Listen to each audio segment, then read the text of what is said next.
Bonjour, bonsoir, ça dépend de l'ère à laquelle vous nous captez.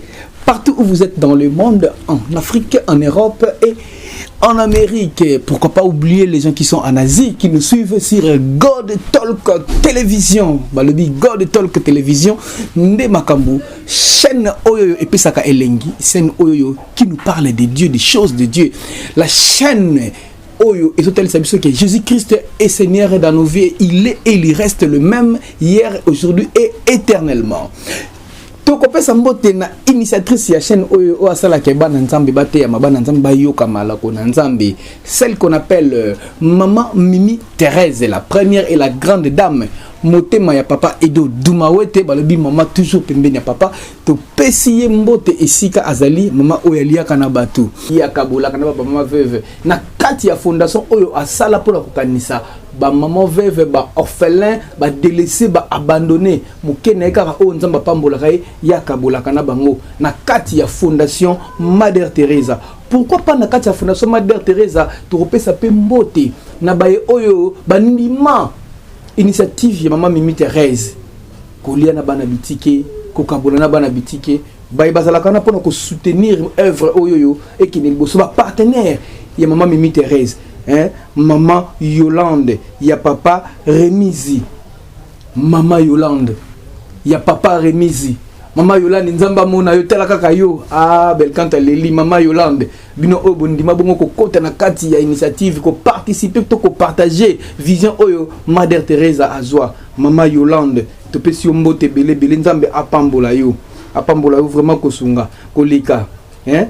Maman Teresa ozo continuer toujours ko la première Maman Teresa pona musala na esalmala. Pourquoi pas to ko pesa mbote na Karine Kayette, hein, Karine Kayette to pesi mbote na Karine Kayette abakuku na biso ngai Karine Kayette abakuku na biso mbote bele bino oyo place bofanda raso bofandi bino so ensemble na Mother Teresa bozo kanisa bana bitiki ba olia nini fondation Mother Teresa etambola ndenge nini. Maman Mimi Thérèse tala likanisi tozana ngoto sala boye pona bana bitiki nzamba pambola yo Karine Kayette mwana nzambe Karine Kayette abakuku na biso to pesi mbote bele. Pourquoi pas kopesa mbote na Damaris nzamba lola mona yo, Damaris vraiment nzambe amona yo. Pourquoi pas mbote pe na merveille sikozali bambote na yo yango yo to pesi pe mbote na Mama Aminata Pembele, Mama Aminata Pembele toujours ya nkolo na biso amona yo kola mona ba sacrifice nyonso obo sala pour que bana mitike bala lanzalate bana bitike banyonga te, balobi qui pense aux pauvres prête à Dieu, qui nourrit les pauvres prête à Dieu. Nzamba kaniselaka ba oyo bakanise o ba mona ka bana bitike o ba se soucia ka ba se souvenaka na bana bitike lokola Maman Mimi Thérèse, lokola Mama Aminata Pembele, lokola Damaris bango nyonso nzamba kanisela bango amona ba sacrifice nyonso o bazali ko sala pour que bana bitike bazwa ya kolia. Maman Magali Lumbu, en tout cas bambote bele nzamba lola amona yo. Alors lelo toyo ko beta lisolo ya fondation Mother Teresa to moni ba action ezo salama to moni to kitaki sur le terrain to moni ni Maman Mimi Thérèse albaki mois de mars o akoko tika ngo boité il faut clôturer ngo en beauté avec ba maman veuve na ba orphelin to kitaki sur le terrain to kutena na Maman veuve o Maman Mimi Thérèse encadraka to mona ba orphelin o Maman Mimi Thérèse encadraka moi eloko muke mon teke muke zalaki wana to kabolaki bilamba epesa maki balobi bilamba epesa maki bilamba pena epesa maki ba Maman veuve bazui ba wax na bango banini mais to kutaki ambiance zalaki kuna makasi ba Maman veuve ba okumisa nzambe na koloba kaka muke tolanda moi image muke kaka comment est-ce que ba Maman veuve ba kumisa ki nzambe louange tokaki kuna makasi, hein. Si je suis d'accord avec le caméraman le plus suspect, le plus dangereux, le réalisateur frère Jonas Montenankolo tolanda nanu makambo lekana kikuna et puis ba Maman veuve ba ndeko kumisa nzambe pona ba sepela la biloko o Maman Mimi Thérèse atikela ki bango.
Et voilà, wana ba otiko mona bongo ndenge nini ba maman veuve na ba orphelin louange toka ki vraiment ba kumisa ki nzambe hein ba lobi nzambe liboso ba maman oyo nozo ba maman wana ba mona kapasi mingi maman veuve azana muto akosunga ete na mobali te pendant que dans le mois de mars oyo ba papa bazo kanisela ba maman kolata nini maman okanga suki ndenge nini maman kolia nini maman ko sepla ndenge nini basi wana bazana lisungi te bana muto okanisela bango te.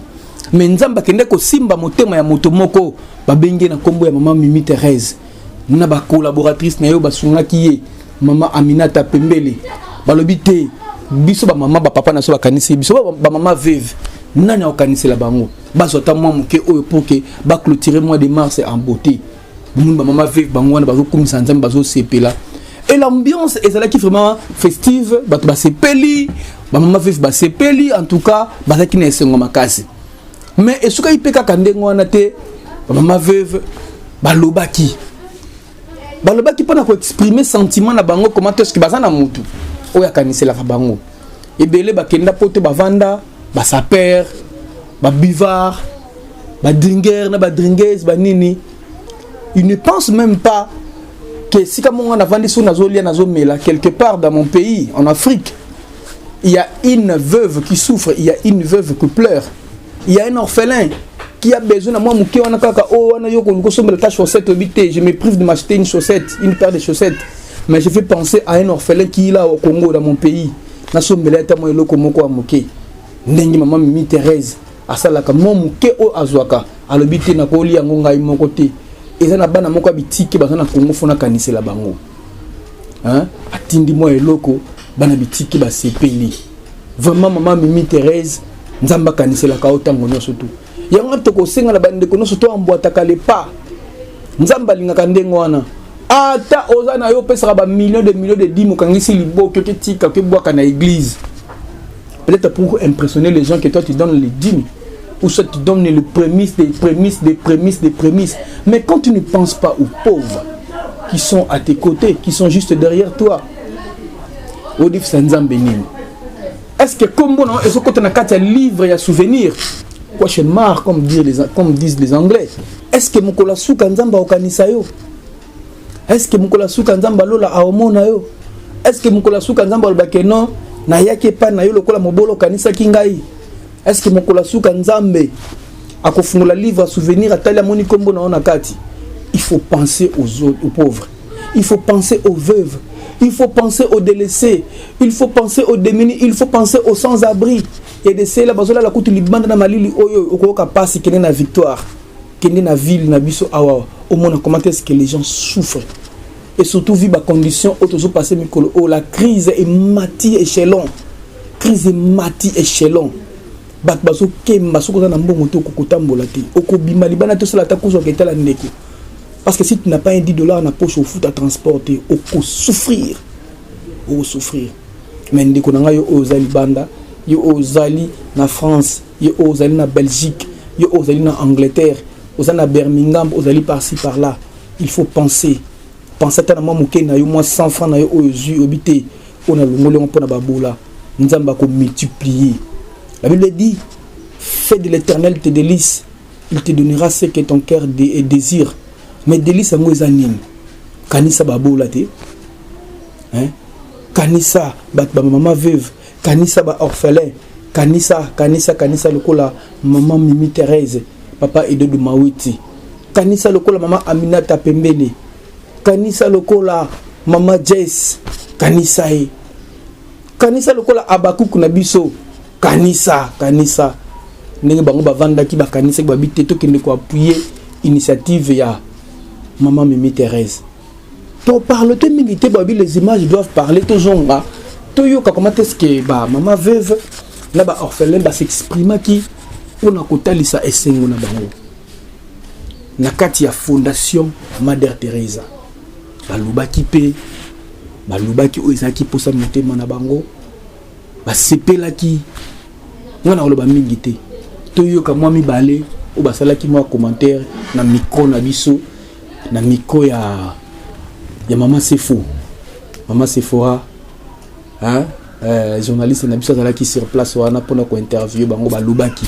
Alors je ne dirai pas trop de mots toyoka bango balubaki nini tolika. Maman Teresa sali oyo apesi pona ba maman veuve apesi bango maputa po batonga balata po bazana moto akosalela bango yango te à travers nzambe ya tuti motema ya maman Teresa amoni ke yazali mobali ya ba veuve na kati na Yesu Masia yango akaniseli bango bilamba balata pote bango pe balekisa mokolo kola basi o baza pe na mibali yango na tuka tozali na ko remercier nzambe apambola ye afongolela ye lisusu ya kolika pa pese bango na mbongo ya kotongisa esui kaka lelamba te pe na mbongo ya kotongisa mweloko pe ya pilipili ya kolia pe aseleli bango yango. Merci yango message ni no kokolo ye bisa maman Teresa zo yo kayo bisika ndeko nanga zali leki nanga zali en tout cas Nzambe abomba yo abatela yo afongola likambo esuka te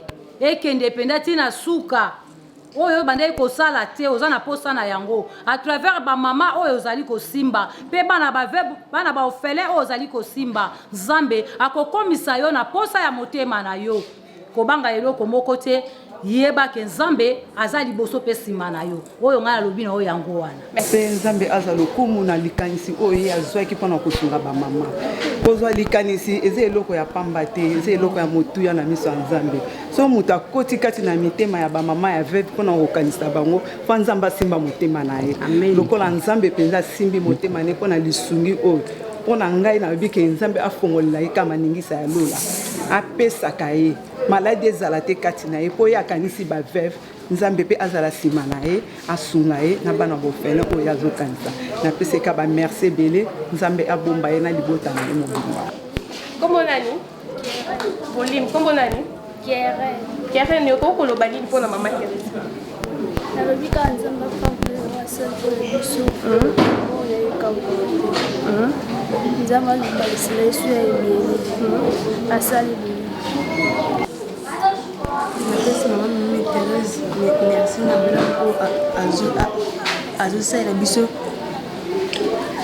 bolamu na ye epolaka te Mona ke bele ba mama ko bazana mbale bango basoni bango ba pièce biso awa tozwi te mais na ngolo na Nzambe Nzambe asindi motema na mama tinda biso biloko ya pièce namba ndenge ya kotongisa yango na yango vraiment na yebi nini na koloba te yango tangu natangi Biblia na lobi ete Psaume 121 ezala partage na bango au nom de Jésus-Christ de Nazareth. Et voilà oti bongo kolanda commentaire ya ba maman veuve namba bana biso ba orpheline moko oyo kindenge nini balobi Nzamba pambola mama Mimi Thérèse Nzamba pambola yo apambola bomba mapamboli ya ba veuve na ba orphelin ekendaka tout droit epa ya Nzambe tout droit epa ya mokeli tata mokeli pe mozalisi tango mama veuve wana o azolela tanga lelaka tango nyonso tu Nzambe kanisa mama Mimi Thérèse Nzambe kanisa mama Aminata Pembele kanisa Nzambe kanisa bango mama Magali Lumbu Nzambe kanisa ye sikazali mwasi ya papa Rigo mama Magali Lumbu Nzambe kanisa ye wana mama veuve ntazolela Nzambe kanisa li lo sambo wana ezokoma direct pa ya Nzambe bon Nzambe wana atikala indifférent jamais c'est ça ce qu'on appelle fête de l'Éternel les délices tant nous okanisela ba mama oyo bazanga Nzamba kanisela batu nyonso wana oyo baza ko accompagner mama Mimi Thérèse mama Damaris Nzamba kanisa akanisa yo mama Aminata Pembele Nzamba amona yo mama Yolande ya papa Renizi Nzamba amona yo amona bino mama veuve balobi ba exprimer ba sentiment na bango et je pense que s'il était parce que maman Mimi Thérèse a mesana tango nyonso ndeto ote koloba ko kanisa ko sala ba action wana ko kanisa ba veuve na ba orphelin ndenge bauti komona bongo na ba image ndenge bauti komona bongo na bilili yangwana to senga te Fondation Mother Teresa ekendaka toujours de l'avant nabiki ba projet ya minene eza ebele ba projet za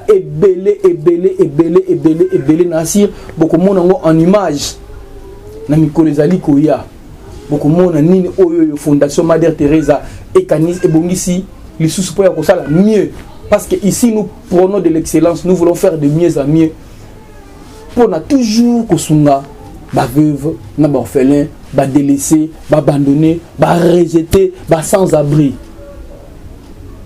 mingi ya kolobeza te tokopesa merci na ba partenaire nyonso maman Mimi Thérèse merci na bino merci na nyonso obo sala pour que Fondation Mother Teresa ekende toujours de l'avant merci na soutien merci d'avoir pensé aux orphelins et le veuve maman Mimi Thérèse kolembate ko se fatiguer te atabat baye ko décourager yo bona beauté ko baka na musala wana oza ko sala nzamba kotika ote nzamba na ako continuer toujours ko remplir grenier na yo et ka okaka mukolo moko te merci bozala ke belé bongo ya kolanda God Talk Télévision la chaîne qui proclame et annonce l'évangile de l'Éternel car Jésus revient bientôt. Est-ce que es-tu prêt? Sois prêt par tes œuvres. Sois prêt en pensant aux orphelins, les veuves, les délaissés et les abandonnés.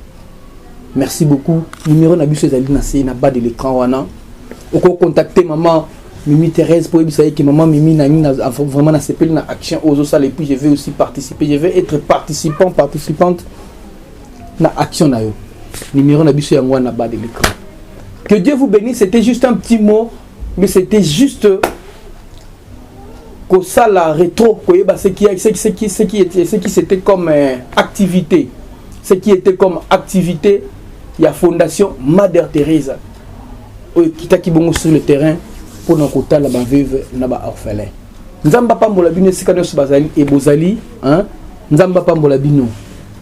Partout où vous êtes, sikano